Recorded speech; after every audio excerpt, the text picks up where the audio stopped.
समस्त आदरणीय गुरुजनों के श्री चरणों में सादर प्रणाम और प्यारे बच्चों नमस्कार।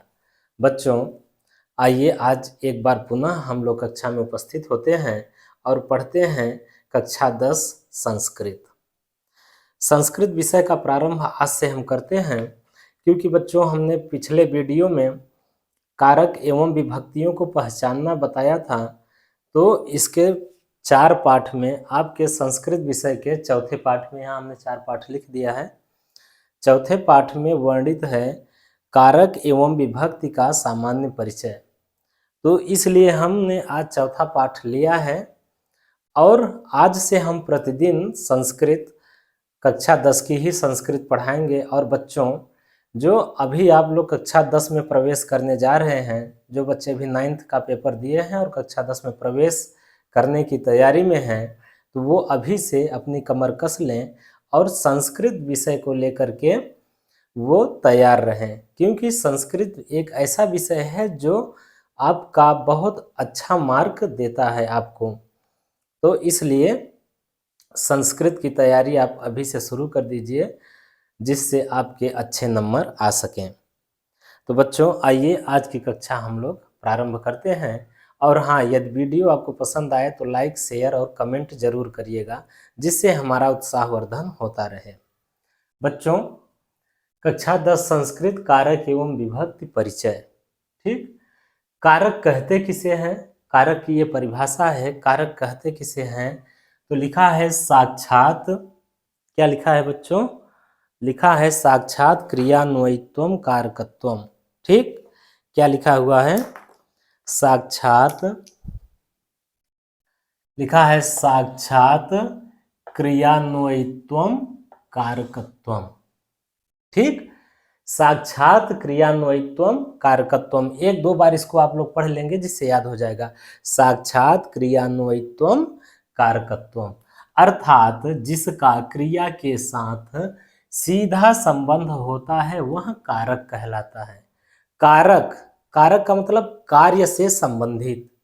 जैसे आप कोई कार्य कर रहे हैं तो जो कार्य करने वाला होता है उसको क्या कहते हैं बच्चों, जो व्यक्ति कार्य करने वाला होता है उसे कर्ता कहते हैं। ठीक, तो कार्य तो कर्ता भी एक प्रकार का क्या हो गया, एक कारक हो गया। कार्य करने वाला कर्ता है तो अर्थात कर्ता कारक है। ठीक, कार्य करने वाले का जो परिणाम होता है वह कर्म कहलाता है।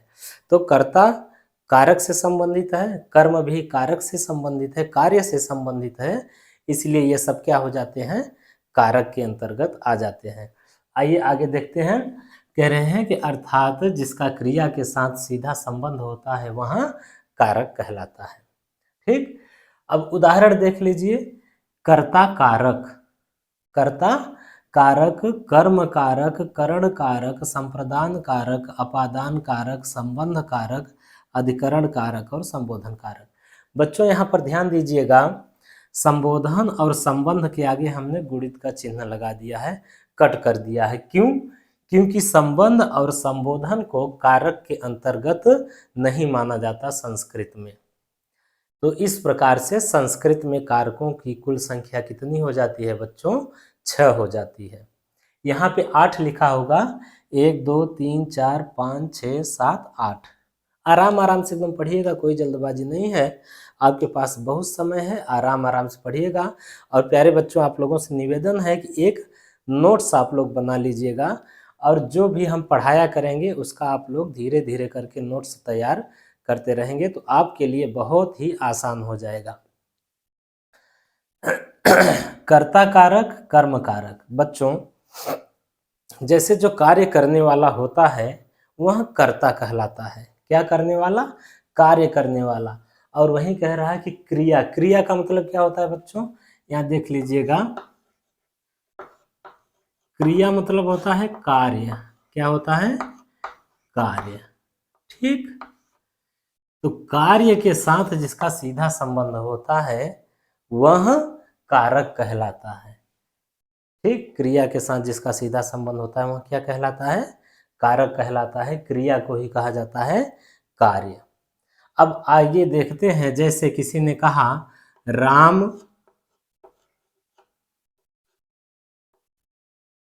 राम जाता है। कौन जाता है, राम।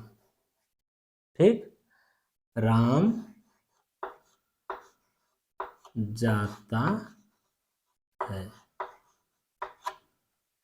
यहाँ पे जाना क्रिया है, ये जो जाता है इसमें जो जाना है यही क्रिया है। ठीक, जाता शब्द क्रिया है, तो राम जा रहा है तो राम कौन सी क्रिया कर रहा है? जाने की क्रिया कर रहा है, अर्थात जाने का वह कार्य कर रहा है।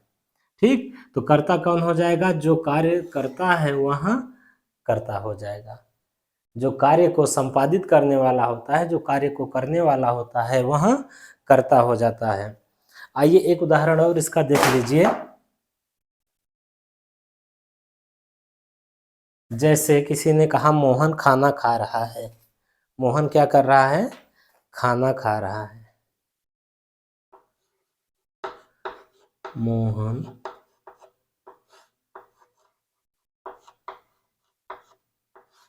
खाना खा रहा है।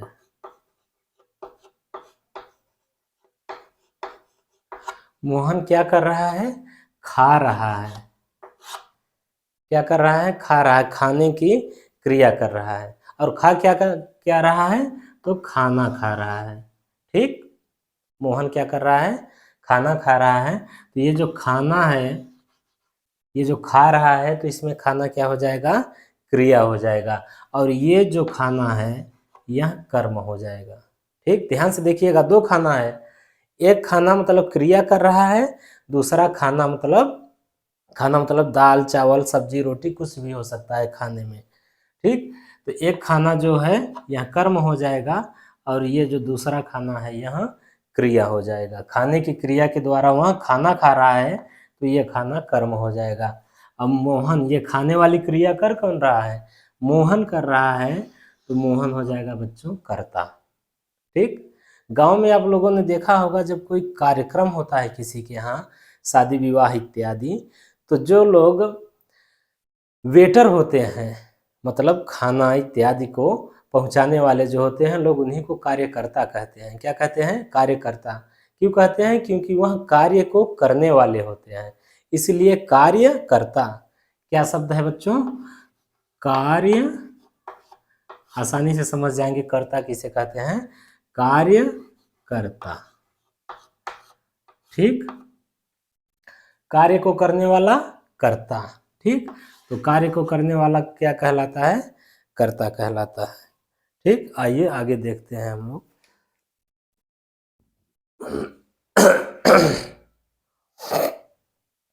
तो सीधा सीधा ये समझना था कि जिसका क्रिया के साथ सीधा संबंध होता है उसी को क्या कहते हैं बच्चों?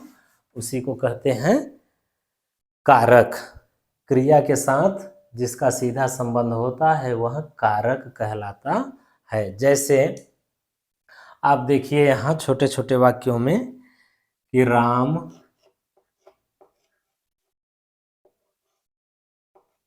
ने रावण को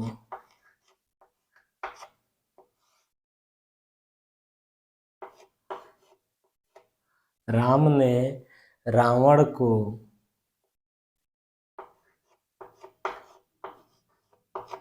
सीता के लिए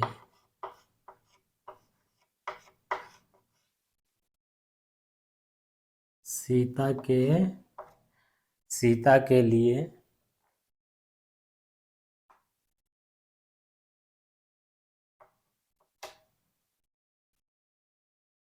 राम ने रावण को सीता के लिए लंका में, कहाँ? लंका में तीर से मारा। तीर से मारा। ठीक, यह एक वाक्य है, राम ने रावण को सीता के लिए लंका में तीर से मारा। राम ने रावण को कहाँ मारा था? लंका में मारा था। किससे मारा था? तीर से मारा था। ये जो मारना है बच्चों, ये जो शब्द है मारना, यही क्रिया है। क्या है? क्रिया। और इस क्रिया को करने वाला कौन है? क्रिया को करने वाला कौन है? तो राम। क्रिया को कौन करने वाला है? राम। तो राम ने मारा, किसको मारा? रावण को मारा। अब देखिए यह क्या है? क्रिया है बच्चों, ध्यान दीजिएगा, यहाँ जो क्रिया शब्द आया है, क्रिया के साथ जिनका संबंध होगा वही कारक कहलाएंगे। राम ने ये जो मारा है ये क्या है? क्रिया, और क्रिया को ही कहते हैं, क्रिया के साथ जिसका सीधा संबंध होता है वह क्या कहलाता है? कारक। ठीक, क्या कहलाता है बच्चों? कारक कहलाता है। तो कौन मारा? अगर किसी ने प्रश्न किया कि कौन मारा, तो राम ने मारा। ठीक, राम ने मारा, तो राम इसका मतलब हो गया कारक हो गया। कौन सा कारक होगा अभी हम बताएंगे थोड़ी देर में, लेकिन यह राम क्या हो गया? कारक हो गया। ठीक, किसको मारा? क्रिया के साथ सबको जोड़ते जाइए। किसको मारा? तो रावण को मारा। किसको मारा? रावण को। इसका मतलब रावण भी कारक हो गया। ठीक, और किसके लिए मारा? तो सीता के लिए मारा। ठीक, इसका मतलब सीता भी कारक के अंतर्गत आ गई। कहाँ मारा? लंका में मारा। ठीक, लंका में जाकर के मारा था, तो लंका भी क्या हो जाएगा बच्चों? कारक के अंतर्गत आ जाएगा। और किससे मारा, मतलब मारने का जो साधन है, तो किससे मारा? तो यहाँ पर लिखा है कि तीर से मारा। ठीक, तो तीर भी क्या हो जाएगा बच्चों? कारक हो जाएगा, कारक हो जाएगा। अब कौन सा कारक होगा तो हम चिन्ह के माध्यम से पहचान लेंगे। जैसे यहाँ पे कर्ता कारक, कर्म कारक, करण कारक, संप्रदान कारक, अपादान, संबंध, अधिकरण और संबोधन कारक, ये सब लिखे हुए हैं और इनका चिन्ह इनके सामने लिख दिया गया है। जहाँ पर मिलेगा ने, वहाँ आप समझ लेंगे कि कर्ता कारक हो जाएगा। ठीक, बहुत ही आसान है। तो यहाँ पर देखिए ने कहाँ है? राम के साथ ने जुड़ा हुआ है। राम ने मारा, किसने मारा बच्चों? तो राम ने मारा, इसका मतलब राम हो जाएगा यहाँ पे कर्ता। राम क्या हो जाएगा बच्चों? कर्ता कारक के अंतर्गत आएगा। ये जो राम शब्द लिखा है किस कारक के अंतर्गत आएगा बच्चों? तो कर्ता कारक के अंतर्गत आएगा। ठीक, किसको मारा? क्रिया में आपने किसको जोड़ दिया? किसको मारा, मारने के साथ सीधा संबंध है। किसको मारा? तो रावण को, यहाँ तक ये शब्द आएगा। किसको मारा? रावण को मारा। ठीक, तो को कहाँ है? कर्म कारक के सामने को लिखा है, इसका मतलब रावण हो जाएगा बच्चों कर्म। क्या हो जाएगा? कर्म। रावण हो जाएगा कर्म कारक के अंतर्गत। अब आगे लिखा है किसके लिए मारा? सीता के लिए मारा। सीता के साथ के लिए जुड़ा है। ठीक, इसका मतलब सीता के लिए, देखिए इसमें कहाँ आया है? यहाँ को लिखा है कोष्टक में के लिए। ठीक, तो इसका मतलब है कि सीता आ जाएगी यहाँ संप्रदान में। संप्रदान कारक के अंतर्गत सीता का उल्लेख किया जाएगा। ठीक, यहाँ पे हो जाएंगी सीता। इसको आप लोग भी अपने नोट्स में उतार लीजिएगा। ऐसे ही एकदम एज इट इज लिख लीजिएगा, आप लोग एकदम हूबहू उतार लीजिएगा। आगे लिखा है सीता के लिए लंका में शब्द देखिए बच्चों कहाँ आया है? में यहाँ पर लिखा है में पर अधिकरण कारक के अंतर्गत आ जाएगा। तो लंका क्या हो जाएगी? अधिकरण। ठीक, लंका अधिकरण के अंतर्गत आ जाएगी। आगे लिखा है तीर से मारा। किससे मारा? तीर से। तो तीर कहाँ आ जाएगी? से देखिए कहाँ है? से यहाँ भी है, से यहाँ भी है। ठीक, लेकिन अब इस तीर को आप कहाँ लिखें? तीर को कहाँ लिखें? क्योंकि से दो बार आ गया है, दो जगह आपको मिला। एक अधिकरण, एक करण में मिला है और दूसरा अपादान में। तो अपादान का मतलब होता है कि अलग होना। जैसे आप कोई कार्य करने के लिए कहीं से अलग हो रहे हैं, कोई कार्य करने के लिए कहीं से अलग हो रहे हैं, तो उसमें हो जाएगी अपादान। ठीक, और किसी कार्य को करने के लिए जो आप साधन बना रहे हैं, तो उसमें हो जाती है तृतीया विभक्ति अर्थात करण कारक। जैसे राम ने रावण को मारने के लिए तीर को अपना साधन बनाया। किसको? तीर को अपना क्या बनाया था? साधन बनाया था। तो तीर से मारा या फिर कहिए तीर के द्वारा मारा। तो यहाँ पे तीर से आया है के द्वारा, तो तीर क्या हो जाएगी बच्चों? करण कारक के अंतर्गत आ जाएगी। ठीक, पिछले वीडियो में जो हमने पढ़ाया था उसमें बहुत अच्छे से बता दिया था कि इससे का प्रयोग और इससे का प्रयोग कहाँ पर, कौन से का प्रयोग किया जाता है। तो उसके लिए हमने बताया था, आप लोग उस वीडियो को देख सकते हैं और उसका भी एक अलग से नोट्स आप लोग बना लीजिएगा। इसमें इतना ही है, और मतलब इसमें बच्चों केवल इतना ही आपको समझना था कि क्रिया साक्षात क्रियान्वयित्वम कारकत्वम, अर्थात जिसका क्रिया के साथ सीधा संबंध होता है वह कारक कहलाता है। कारक की यही परिभाषा है कि जिसका क्रिया के साथ सीधा संबंध होता है वह कारक कहलाता है। ठीक, और बच्चों एक चीज ये ध्यान दीजिएगा कि संस्कृत में कारकों की संख्या 6 है, इसको नोट कर लीजिएगा। ठीक, यहाँ पे हम लिख दे रहे हैं, आप लोग नोट कर लीजिएगा। संस्कृत में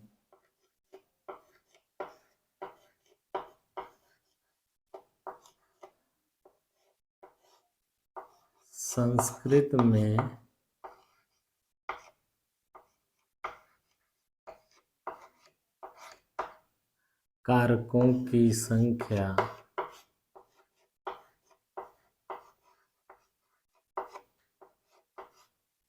बराबर 0,6। ठीक, और फिर नीचे लिखिएगा संबंध, ऐसे लिखिएगा संस्कृत में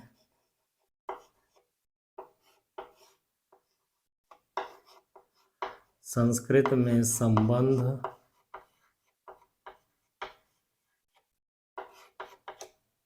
तथा संबोधन, संबंध तथा संबोधन को कारक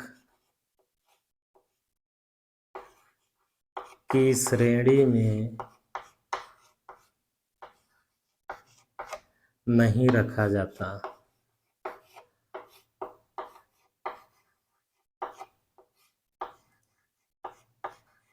नहीं रखा जाता है। ठीक, इसको नोट कर लीजिएगा कि संस्कृत में संबंध तथा संबोधन को कारक की श्रेणी में नहीं रखा जाता। अब क्यों नहीं रखा जाता बच्चों? तो इसलिए नहीं रखा जाता कि संबंध, ये जो संबंध है और ये जो संबोधन है, इनका कारक से क्रिया से सीधा संबंध नहीं होता है, इसलिए इनको कारक की श्रेणी में नहीं रखा जाता। जैसे कोई ये कहे कि राम ने, हम लिख करके बच्चों समझा दे रहे हैं, इसको आप लोग उतार लीजिएगा। जैसे कोई ये कहे कि राम ने विभीषण के भाई रावण को मारा। राम ने, देखिएगा, राम ने विभीषण के भाई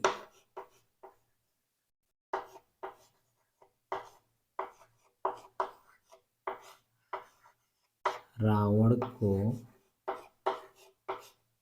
मारा। ठीक, शब्द इसमें कितने हैं बच्चों?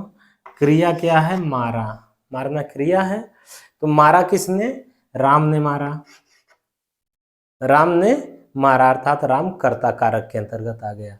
ने लिखा है ना, तो राम कहाँ आ जाएगा? कर्ता कारक के अंतर्गत। किसको मारा? तो रावण को मारा। किसको मारा बच्चों? रावण को मारा। ठीक, तो रावण आ जाएगा कर्म कारक के अंतर्गत। समझिएगा, राम ने विभीषण के भाई रावण को मारा। ठीक, तो वाक्य केवल इतना बन रहा है कि राम ने रावण को मारा। अब यहाँ जो विभीषण के भाई एक वाक्य आया है, एक शब्द विभीषण के भाई, ये कहाँ आ रहा है? संबंध में।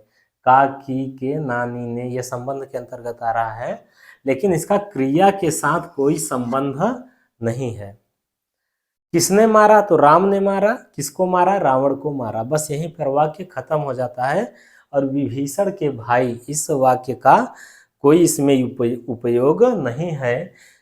विभीषण के भाई का इस क्रिया, मारना क्रिया के साथ कोई संबंध नहीं है, अतः संबंध को कारक की श्रेणी में नहीं रखा जाता। ठीक। और संबोधन को भी कारक की श्रेणी में इसलिए नहीं रखा जाता बच्चों कि संबोधन का भी क्रिया से कोई संबंध नहीं होता। इस संबोधन का क्रिया के साथ कोई भी संबंध नहीं होता। संबोधन में होता क्या है? हे राम। ठीक। जैसे किसी की ओर संकेत करके बुलाना ही संबोधन कहलाता है। जैसे हमने क्लास में कहा कि अवनीश खड़े हो जाओ, ठीक, या अवनीश पुस्तक पढ़ो। हमने अवनीश को एक आदेश दिया, एक तो जैसे पूरी क्लास भरी है, एक विशेष बच्चे को हमने बुलाया अवनीश, इसका मतलब हम संबोधित कर रहे हैं। या फिर हम कहें हे अवनीश, तो अवनीश, इतने सारे क्लास में अवनीश नामक जो एक लड़का होगा वह खड़ा हो जाएगा, अर्थात हमने उसकी ओर संकेत किया। यह क्या है? यह संबोधन है। और फिर उसके बाद हम कहेंगे किताब पढ़ो। ठीक। तो जो अवनीश को बुलाने का जो कार्य था, जो अवनीश को हमने बुलाया और फिर उसके बाद हमने कहा कि पुस्तक पढ़ो, तो पुस्तक पढ़ने के जो क्रिया है, जो हमने कहा कि पुस्तक पढ़ो, ठीक, तो पुस्तक पढ़ने की क्रिया में हे अवनीश इस शब्द का कोई भी संबंध नहीं है, अतः संबोधन को भी कारक की श्रेणी में नहीं रखा जाता। ठीक। या फिर कहें कि हे राम एक गिलास पानी लाओ। ठीक। तो राम पानी तो लाएगा, लेकिन हे राम का पानी लाने के योग में उसका कोई भी संबंध नहीं है। पानी लाने वाला कौन है? राम। ठीक। पानी कौन ला रहा है? राम। लेकिन जो एक शब्द बोला गया हे राम, इसका क्रिया के साथ कोई संबंध नहीं है, अतः संबोधन को भी प्यारे बच्चों कारक की श्रेणी में नहीं रखा जाता है। ठीक। तो मैं आशा करता हूं कि आपको कारक, उसके चिन्ह जो कि हमने पिछले वीडियो में भी अच्छे से समझाया था, आपको समझ आ गए होंगे। इसमें एक बात और ध्यान दीजिएगा कि कर्ता कारक में प्रथमा विभक्ति होती है। हमने पिछले वीडियो में बहुत अच्छे से समझाया है, उसको आप लोग देख लीजिएगा। यहाँ भी थोड़ा सा देख लें कि कर्ता कारक का चिन्ह होता है ने, इसमें प्रथमा विभक्ति होती है। यहाँ पे विभक्ति भी लिखा है ना, तो विभक्तियां भी कितनी होती हैं? विभक्तियां 7 होती हैं। ठीक। कर्ता कारक के साथ प्रथमा विभक्ति, द्वितीय कारक के कर्म कारक के साथ द्वितीय विभक्ति। आप लोग ऐसे करिएगा, प्रथमा, द्वितीया, तृतीया, चतुर्थी, पंचमी, षष्ठी, सप्तमी और संबोधन। विभक्ति में संबोधन ही होता है। तो हमने जो पिछले वीडियो में पढ़ाया हुआ है उसको आप लोग देख लेंगे तो अच्छे से आपको क्लियर हो जाएगा। तो प्यारे बच्चों, इस वीडियो में सिर्फ इतना ही। आगे हम फिर मिलते हैं आपसे अनुवाद की क्लास के साथ। बच्चों, आपको ये भी सूचना दे दें चलते चलते कि अब हम 2 क्लास पढ़ाएंगे। एक क्लास कक्षा 10 की संस्कृत विषय की होगी और दूसरी क्लास होगी अनुवाद की, जो कक्षा 6 से लेकर के इंटर तक के बच्चों के लिए बहुत ही उपयोगी होगी परीक्षा की दृष्टि से। और जो साथी हमारे कंपटीशन की तैयारी कर रहे हैं, प्रतियोगी परीक्षाओं की तैयारी कर रहे हैं, उनके लिए भी यह अनुवाद बहुत ही उपयोगी सिद्ध होने वाले हैं। अतः आप लोग देखना न भूलें और हमारे साथ जुड़े रहिए। वीडियो अच्छा लगे तो लाइक, शेयर और कमेंट जरूर करें। नमः संस्कृताय। जयतु संस्कृतम, जयतु भारतम।